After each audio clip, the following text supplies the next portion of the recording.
What is up everybody, it's LeakyTapsMan here with another This Week in Gaming, number 14.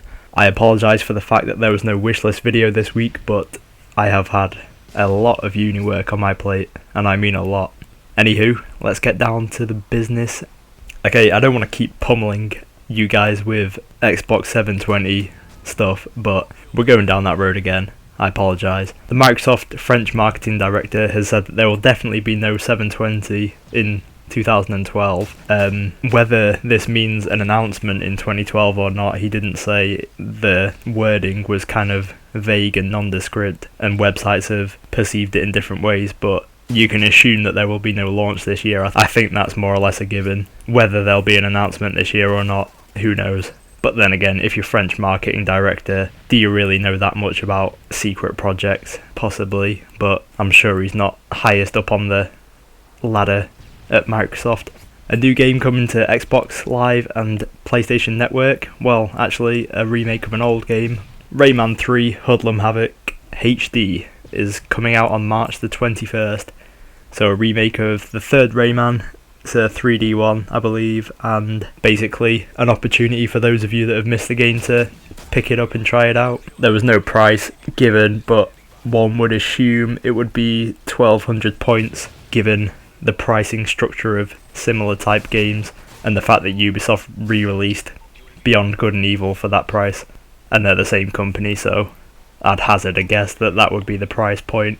THQ, despite the fact of them having to deny the whole fact that their 2014 lineup was no longer existent, basically now apparently their Japan studio is closing, or it's close to being fully shut down, and 170 employees are going to be sacked. So kind of crappy news for THQ and everyone in general, because THQ makes some pretty cool games. Mainly they're in this position due to the fact that certain things like the U-Draw tablet, which they designed, apparently has cost them something like $100 million with all the investment in the technology and the marketing. So they really ploughed a lot of money into that, and it was a massive failure. So hopefully we won't see a midway situation where they're just going to be kaput in a couple of years. Hopefully they can pull it out of the bag, because I want Saints Row 4, damn it. Okay, Resident Evil 6, the demo is going to be coming out with new copies of Dragon's Dogma, which is an action game by Capcom, and the demo is coming out on July 3rd for the 360, and yet it is coming out September 4th or 5th if you're in Europe for the PlayStation 3. Another let's go shaft the PlayStation users mentality from developers. Not sure why they've done this. In fact, Capcom did give a reason. They said it was a strategic decision, so perceive that how you will. I think it's basically the polite way of saying Microsoft gave us lots of money to do this. I'm not too bothered because I've got a 360, but if these developers keep on shafting PlayStation gamers, surely there's got to be a point where they'll just stop buying the product. Timed exclusivity on a demo is kind of pathetic, I think.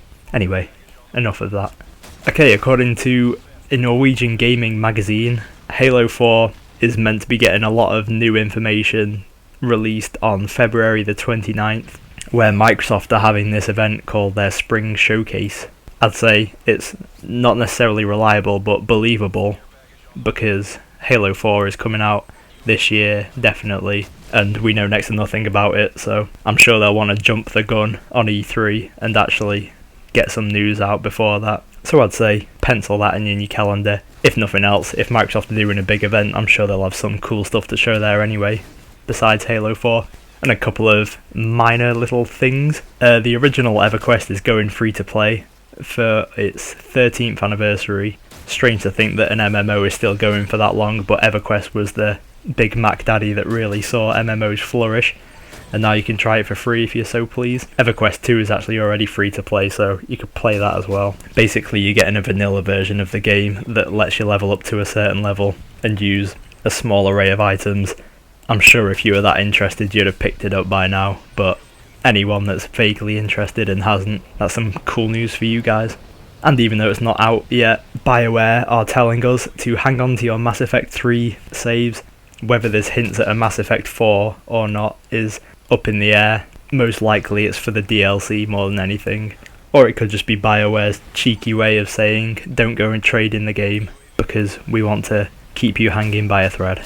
That's probably the real scenario. I don't think you'll need to. They've given this statement, but does anyone actually go deleting their saves? I don't think so. You just leave them on your hard drive as long as you have your hard drive, I guess. Kind of an odd thing for BioWare to do, but anyway, I digress. And that's pretty much everything that's gone on this week.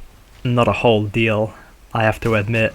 Within the coming weeks, I'll be getting some more videos out because I've not done as many as I'd like. These will more than likely involve Call of Duty, to be honest. As much as I slag off the game, I do enjoy playing it quite a lot, so keep an eye on those. My secret project, quote unquote, is coming to fruition, so within the next week or so, I'd say that's definitely gonna happen. I keep giving these time slots and then they're not happening, but this one will. I'm positive I'm gonna make it happen. I'll do a video to announce that whole thing because it's quite major. So thanks for watching. Thanks for your time. Please subscribe if you haven't already. I appreciate every single sub I get. So thanks a lot. See ya.